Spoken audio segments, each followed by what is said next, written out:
So one of the most common questions that I've gotten from people that I know and people that I've met when I tell them that I'm a photographer is, what are RAW files and what does shooting RAW mean?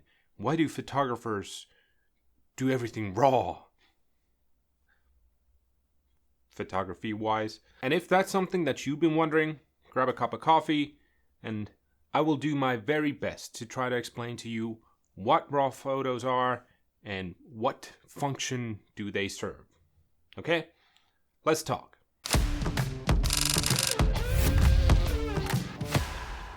Alright, so usually when you take a photo using something like a smartphone or point and shoot or a DSLR in auto mode, you're usually left with a JPEG image. So JPEG images are basically you took a photo and the device that you were using processed the image that the sensor captured. Once it did all those adjustments, it locked them in place and compressed it into a ready-to-go photo for you.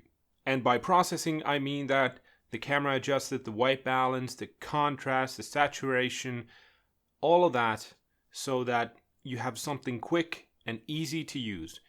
And that's pretty important for most people because most people, when they're taking photos, are aiming to just capture memories or possibly let somebody else know what they have going on, so using on the social media or something. But if you've taken those photos and you've tried to edit them in something like Instagram or something like, Snapseed or something like that, those photo editing apps, probably notice how limited you are in what you can do. Basically, if you try to adjust the color or something, for example, you're most likely left with everything's color is now changing towards more pink or things like that. And that is, like I mentioned, due to the fact that your device thought that it would be doing that for you.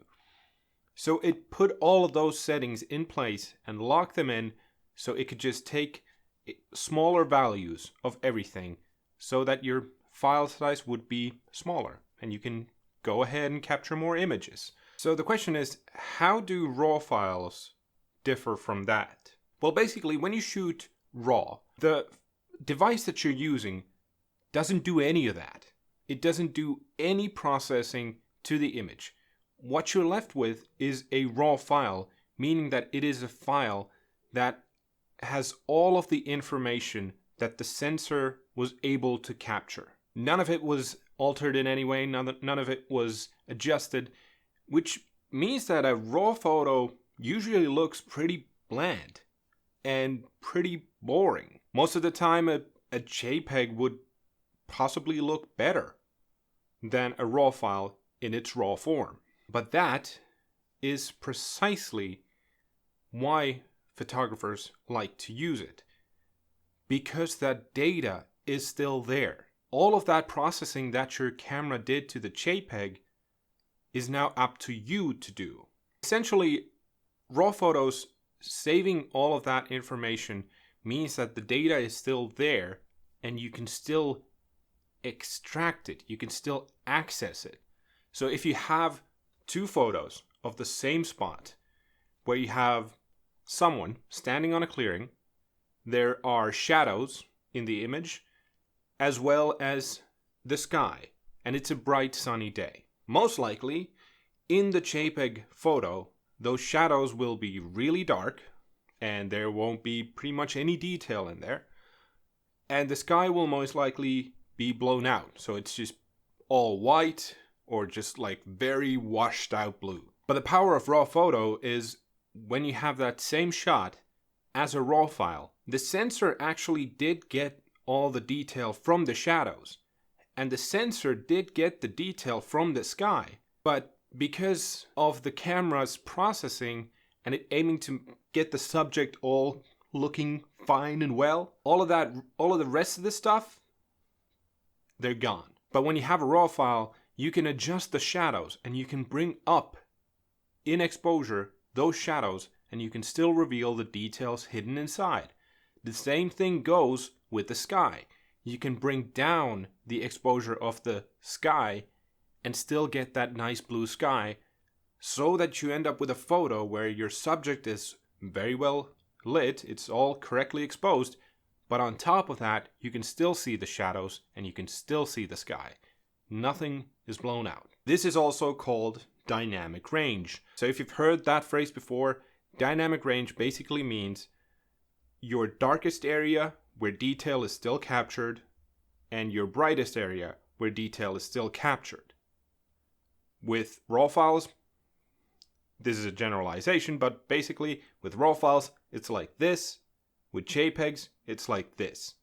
So everything gets compressed. And the wider that range is, more dark and the more bright areas you can bring back into that narrower section. Another important thing saved in the data of a RAW file is the color information of everything.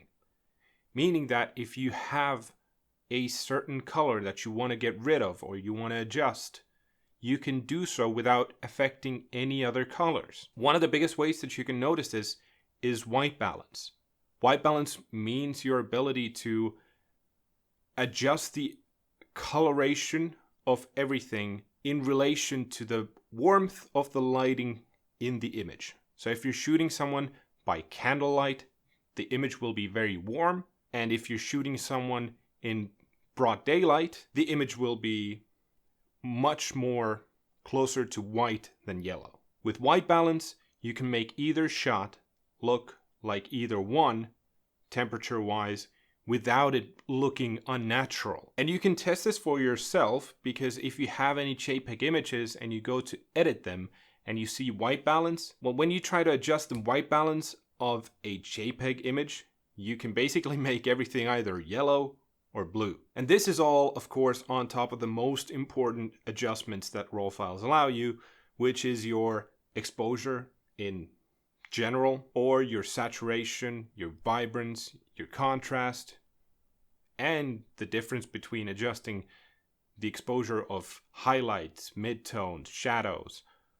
All of that is on top of all of this, all these other adjustments. But that's basically it. That is why photographers use RAW files, or why photographers shoot RAW. That way they can really make the image their own.